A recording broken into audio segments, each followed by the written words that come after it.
Everyone. Today we will start the second chapter of Campbell's biology, and the chapter name is Atoms and Molecules. Okay, now if I say, what is matter? Matter is anything that occupies space and has mass. You know this from smaller classes. Small class does not mean PKG. Okay, so matter can exist in any form. It can be in solid, liquid, gas form, right? Rocks can be matter, metals can be matter. For examples, oils can be matter, gases can be matter, and even living organisms can be matter. So many things are examples of matter. Now, if I say what things make up matter, so matter is made up of elements and compounds. Elements and compounds. So what is an element? A substance that cannot be broken down into other substances by chemical reaction.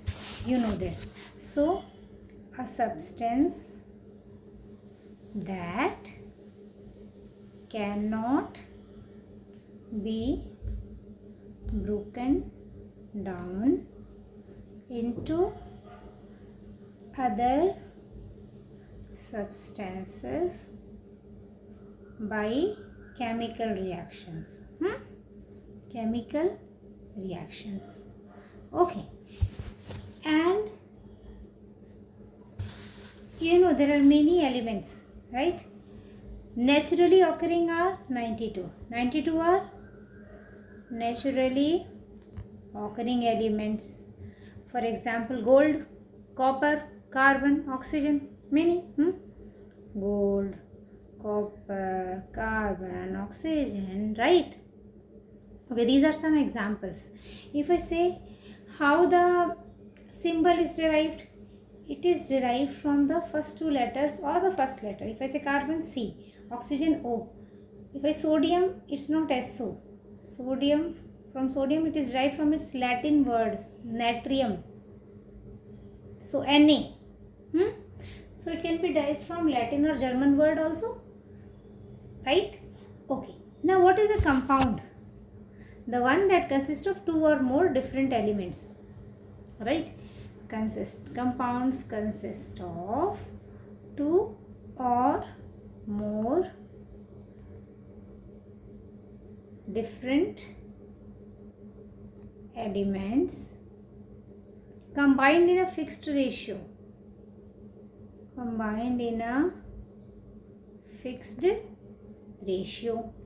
For example, sodium chloride. Sodium and chloride. Which ratio? 1 is to 1. If I say water, right? So hydrogen and oxygen, which ratio? 2 is to 1. Clear?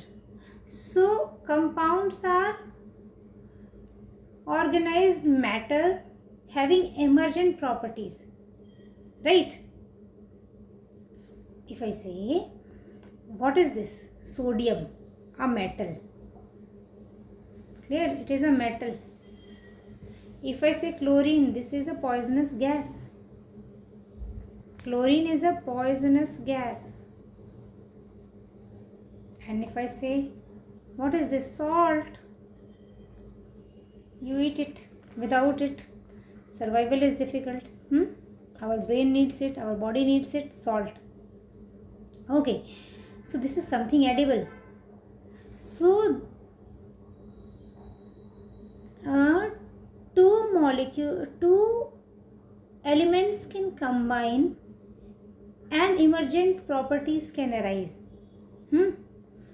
So if I say sodium chloride, salt, it is an example of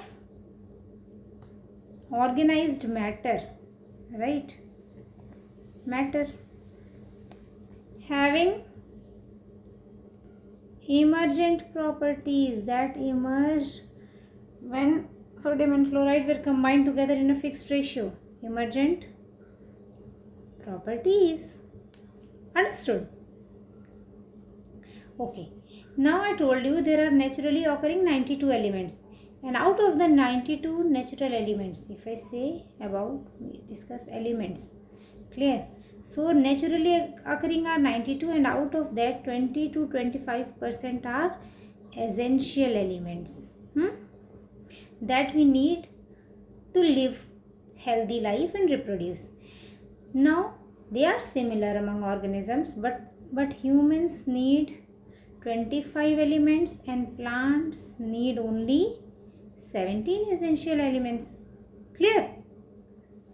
In fact, see here, maximum of our body, 96% of our body is made up of carbon, hydrogen, oxygen and nitrogen. Oxygen, carbon, hydrogen and nitrogen. So 96% is made up of, here if I say this is 96.2%, if you count nitrogen as 3.2, if you count nitrogen as 3.3, it will become 96.3. Actually nitrogen is around 3.2 to 3.3. Okay, now oxygen, carbon, hydrogen, nitrogen. Oxygen is 65%, carbon is 18.5%, hydrogen is 9.5%. Nitrogen, some textbooks say 3.2, some say 3.3, both are almost approximately correct, right? So 96, if I say, if we follow Campbell, it is 3.3, and then 96.3% of our body is made up of carbon, hydrogen, nitrogen and oxygen. Then the remaining 3.7% is for calcium, phosphorus, potassium, sulfur, sodium, chlorine, magnesium. You can see the numbers from here. Calcium 1.5, phosphorus 1, right? Potassium 0.4, sulfur 0.3, sodium 0.2, chlorine 0.2, magnesium 0.1%, and the remaining are trace elements. So maximum of our body is made up of these elements, and the remaining are trace elements.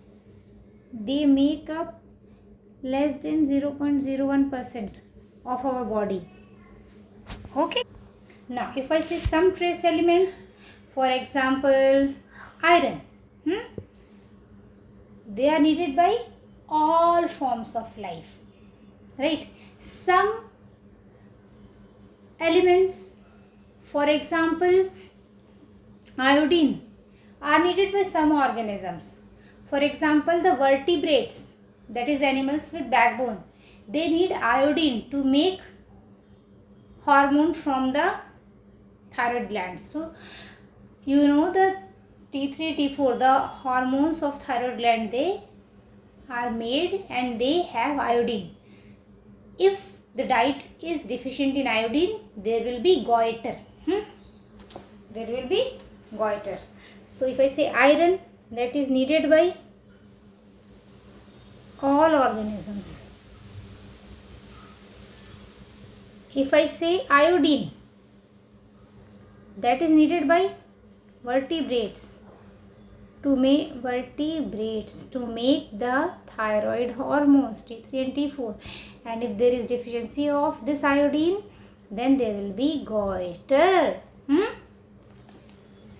Okay. So these days the sodium chloride is iodized to prevent the incidence of goiter. Okay. Now each naturally occurring element is not good for us. There are toxic elements also. For example, arsenic. Arsenic is toxic. Arsenic is toxic, and in many areas of the world arsenic, so in not many, in some areas of the world arsenic occurs naturally and can even make its way into the groundwater as a result of using the water from wells in Southern Asia.